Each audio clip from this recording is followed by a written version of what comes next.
The street is quieter now. New buildings, new faces, new voices echo through the alley where it happened. But I still walk by sometimes. Still feel it in my chest, that pull. That weight. I'm retired now. The badge is locked away. But Kitty Genovese never left me. She was more than a name in a file. More than a victim of a knife. She was a reminder. A question. A warning. What will you do when someone cries for help? Her death changed the world in ways even she couldn't imagine. The 911 system. Psychological studies. Books. Films. Speeches. Movements. Her story forced a society to ask, what kind of people are we, when we look away? But for me, it was simpler. She was 28 years old. She liked Italian food. She drove too fast. She had a crooked smile and a voice like gravel and honey. Her name was Kitty. And I still remember the night the city failed her.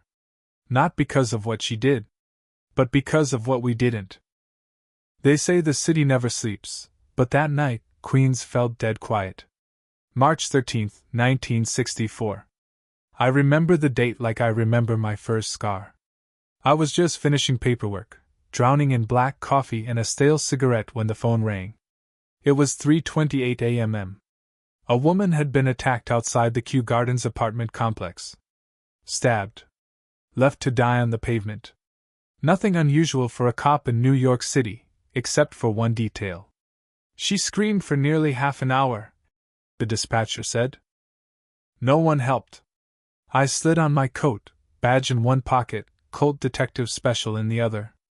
Queens was just waking up to a morning that would stain the conscience of America. When I got there, the street was quiet. Too quiet. A body lay crumpled in the entryway to a building, dark hair soaked in red, hands clutching at a wound that had long stopped bleeding. The victim, Catherine, Kitty Genovese, age 28. Lived upstairs. Worked nights at a bar in Hollis. No enemies. No known threats. But something felt off. A man in a bathrobe stood in the doorway across the street. I crossed over. Did you see anything? He looked past me, like he didn't want to answer. I heard something. Screaming. A woman. Did you call the police? I thought someone else would. There's dozens of people in this building. Dozens. Dozens of people. All windows dark. All mouths shut. I scribbled in my notebook, but my mind was racing. Who could walk away from a scream like that? Who could turn off the light and go back to bed? And worse, what kind of man could stab a woman 3 times, leave her to die, and then come back to finish the job? Because yes, according to one neighbor, he came back. And no one stopped him. By sunrise, I had already knocked on a dozen doors. Apartment 3B for a C2A. Most didn't answer. Some peeked through the chain. A few let me in, but their stories blurred together. I thought it was a lover's quarrel. I heard screaming, but it stopped. I was scared. What if he saw me? Excuses wrapped in guilt. But then there was Sophie D'Amico, an elderly woman from 5D. Her voice trembled, but her memory didn't. She cried out, "He's killing me!" That's what she said. Clear as day. I opened the window. I saw him. Tall man, dark coat. He ran off down the alley. You saw his face? No. But I saw the way he looked at her. Like she wasn't even human. I swallowed hard. We were painting the outline of a monster, but no name to go with it. The medical report came back around noon. Kitty had been stabbed twice in the back. Once in the throat. And most brutal of all, after her attacker fled, she had managed to crawl, wounded and gasping, into the hallway of her building. That's where he found her again. And that's where he ended it. No sign of robbery. No sexual assault. Just violence. Cold and deliberate. I met with her girlfriend later that day, Mary and Zelonko. Devastated. Shaking. She told me Kitty had no enemies. She was cautious, even paranoid. She'd walk in groups or ask Marianne to meet her at the bus stop when it got late.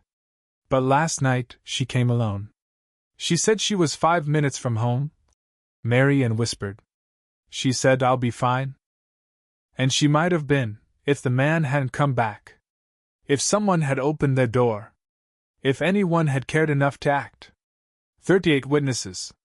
That's the number the brass was throwing around. But not a single soul dialed the cops until it was too late. The worst part? I was starting to understand why. We had no name. No clear face. Just whispers. The press got wind of the 38 witnesses theory faster than I could tape off the crime scene. The media was swarming by the next morning, photographers, journalists, columnists. All of them hungry for one headline. A city that didn't care. It made me sick. I wasn't ready to talk. I didn't know what I was dealing with yet. But behind closed doors, I was piecing together a pattern. The attack wasn't impulsive, it was staged, controlled. He followed her from the parking lot. He waited until she was alone. He struck, fled, then came back after she crawled away. That wasn't rage. That was method. I combed through recent assault cases in Queens, then across Brooklyn, the Bronx. Nothing matched. No stalking, no follow-ups, no second attacks. This guy, he wasn't like the others. Then came a break. A man named Carl Ross, neighbor, middle floor, slightly tipsy the night of the murder, finally agreed to talk. I'll never forget what he told me. I heard her screaming. I opened the door. I saw her on the ground. She looked right at me. And I panicked. I shut the door. I called my friend. I didn't know what to do. He didn't call the police. Not until the killer was long gone. Carl poured himself another drink with shaky hands. I thought he'd come for me next. I didn't say what I was thinking. That if he had come out, if any of them had come out, maybe Kitty would still be alive. That night, I walked the alley where she died. The blood was still there, soaked into the cracks in the pavement, lit by the flickering yellow of a broken street lamp.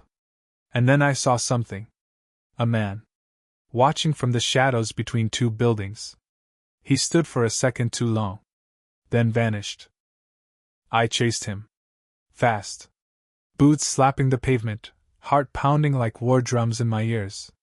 But Queens is full of cracks and corners. The man was gone by the time I turned onto Austin Street. I checked every alley, every staircase. Nothing but garbage bags and whispering rats. He'd slipped through the night like smoke. Back at the station, I told the sketch artist what I saw: tall, dark coat, thin frame, long face. No distinctive scars, no tattoos. Just forgettable. Almost like he wanted to disappear. 3 days passed. 3 days of dead ends and silence. Then, just before midnight on the third day, a call came in from a uniformed patrol. A man had been picked up for burglary. Caught stealing a television from a house in Ozone Park. Married. Kids. Quiet guy. Didn't resist arrest. His name was Winston Moseley. Nothing about him screamed murderer. He was clean-cut, a business machine operator by day.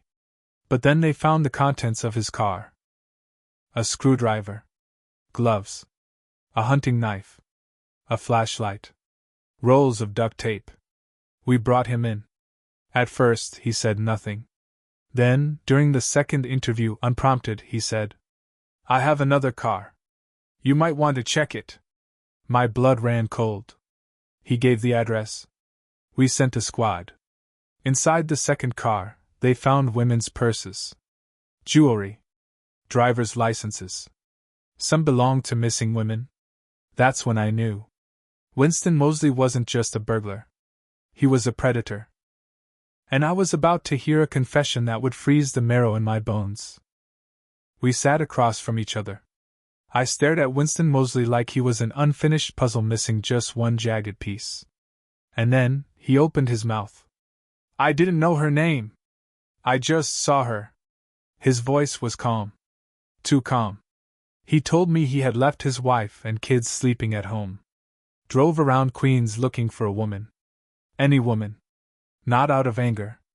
Not revenge. Just want. When I saw her park her car, he said, I knew she was the one. He followed her. Watched her. Waited for her to step into that little alley near the building. Then he struck, twice in the back. She screamed. Lights turned on in windows above. A voice shouted from somewhere. Leave her alone! He ran. But then, 15 minutes later, he came back. Kitty had crawled into the hallway. Crying. Bleeding. She thought she had escaped. I didn't want to leave it unfinished, Winston said. I nearly stood up from the table. Unfinished? He found her slumped by the stairwell. Slit her throat. Watched her die. He didn't rob her. He didn't even run fast afterward. He walked away like a man done with his errand. And then, as if casually talking about the weather, he added, That wasn't the first. What did you say? I asked. There were others. A woman in South Ozone. Another in Springfield Gardens. He remembered their names. Their faces. Their screams. All this time, we'd been looking for a killer. Turns out, we'd caught a serial one. And not a soul had suspected a thing. The most terrifying thing about Winston Moseley wasn't the knife. It was the smile. The quiet, unsettling calm he carried like a badge. No twitch. No guilt. Just a man who murdered women and went home to kiss his kids goodnight. We raided his house the next morning. Suburban. Tidy. Toys in the yard. His wife stood in the doorway, confused and trembling. What's going on? Winston's at work. No, he wasn't. Winston was in a cell downtown, recounting murder like bedtime stories. She had no idea. Neither did his co-workers. Winston? He's a good man. Quiet. Keeps to himself. But the truth was already spilling out. He had followed women for weeks. Sometimes he attacked. Sometimes he just watched. Always at night.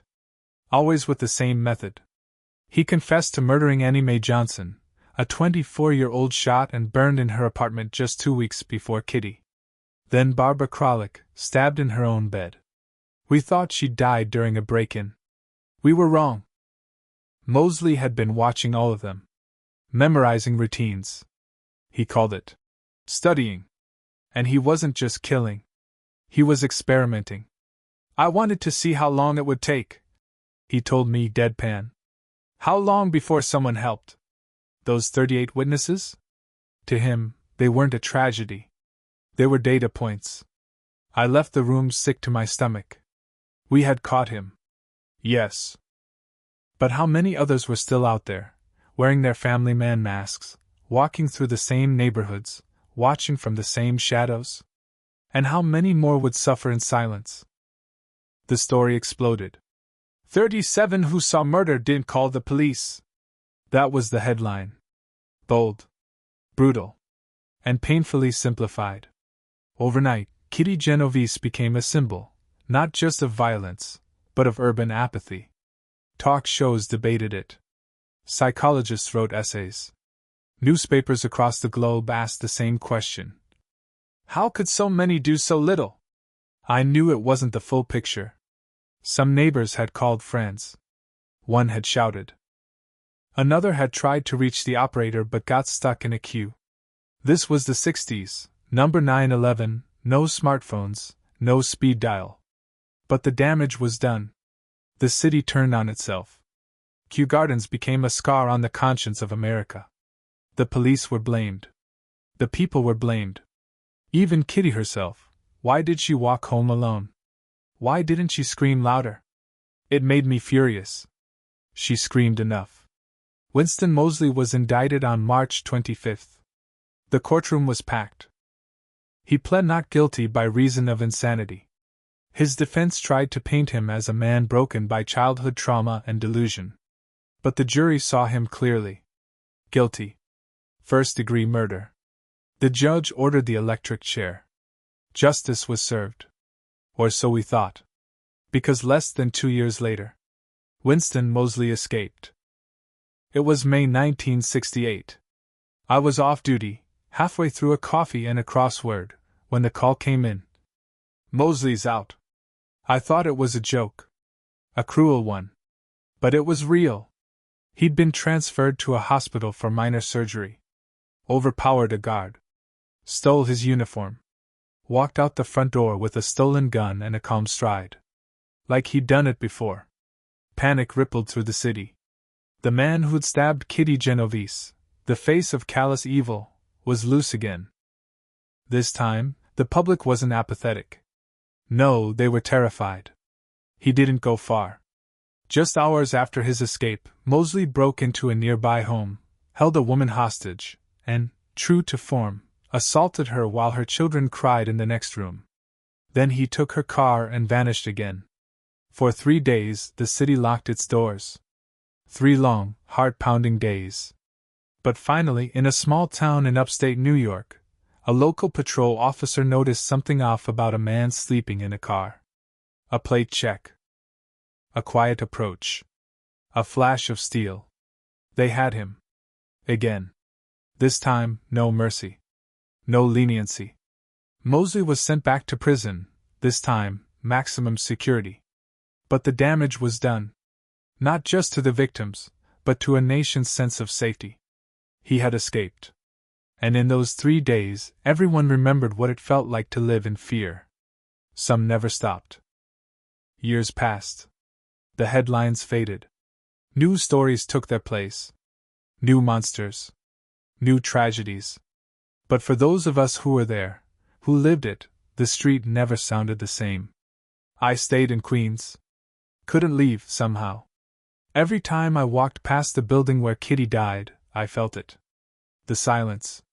That awful, suffocating silence. As if the walls were still holding their breath. People moved out. Windows stayed shut longer. Children weren't allowed to play outside after dark anymore. Trust unraveled quietly, like thread from an old coat. But not everyone forgot. In 1968, the 911 emergency system launched in the U.S., directly inspired by Kitty's murder. A legacy born of tragedy. A tool we never had that night, now etched into every American's instinct: call for help. And yet I still asked myself the same question every year. What if someone had opened their door? What if someone had shouted louder? What if I had been patrolling nearby? Would she still be alive? Kitty wasn't just a case. She was a woman. A daughter. A partner. A soul with laughter and flaws and music in her veins. The press reduced her to a headline. But I still saw her, every time I walked that alley, every time I heard sirens echo through the night. Winston Moseley stayed behind bars. Filed appeals. Gave interviews. Always calm. Always calculated. In one of them, he said, "For a moment I had the power of life and death." That moment changed everything. Time didn't cleanse the wound, it just dulled it. Kitty's name stayed in psychology books. College students whispered about the bystander effect. Professors pointed to the Genovese case as the reason people freeze instead of act. It became a lesson. A theory. A symbol. But to me, it was personal. I watched dozens of experts dissect the night she died like it was some academic puzzle. They rarely talked about her, about Kitty the person. They talked about what her death meant. What it said about us as a society. About fear. Responsibility. Cowardice. In 2004, a documentary team called me. They were doing a film about the case. They wanted the real story. I told them something I'd never said publicly. The 38 witnesses thing? It was never that simple. Some of them didn't hear. Some thought it was a domestic fight. A few tried to help. One woman, I learned later, had wrapped Kitty in a blanket as she died. She stayed with her. Held her hand. That part never made it into the original reports. It didn't fit the narrative. And that's the tragedy no one ever talks about, the twisting of truth into myth. The case became bigger than the victim. Kitty became a symbol of silence. But in reality? She was a woman failed by a moment. Failed by a man with a knife. Failed by a system with no emergency line. And maybe, just maybe, failed by the rest of us. Winston Moseley remained locked up for decades. He became a name in the prison system, quiet, educated, manipulative. Earned a degree behind bars. Wrote op-eds claiming he had been rehabilitated. Even tried for parole. Every few years I'd get a call. "Detective, do you want to give a statement opposing Moseley's release?" I never missed one. Each time, I'd read the same words into the record. Some crimes aren't about rehabilitation. They're about remembering. About protecting. Marian Zelonko, Kitty's partner, stayed out of the public eye. Can't blame her. She once told me, quietly, off the record, everyone made her into a story. No one asked what she loved. No one asked what she was afraid of. I did once. Kitty was afraid of being forgotten. And yet here we were, remembering her not for who she was, but for how she died. In March 2016, Winston Moseley died in prison. Natural causes. No final words. No apologies. Just gone. When I heard, I didn't feel relief. Just emptiness. Because in the end, it wasn't about him anymore. It was about a street in Queens where a woman cried out for help. And the silence that answered her.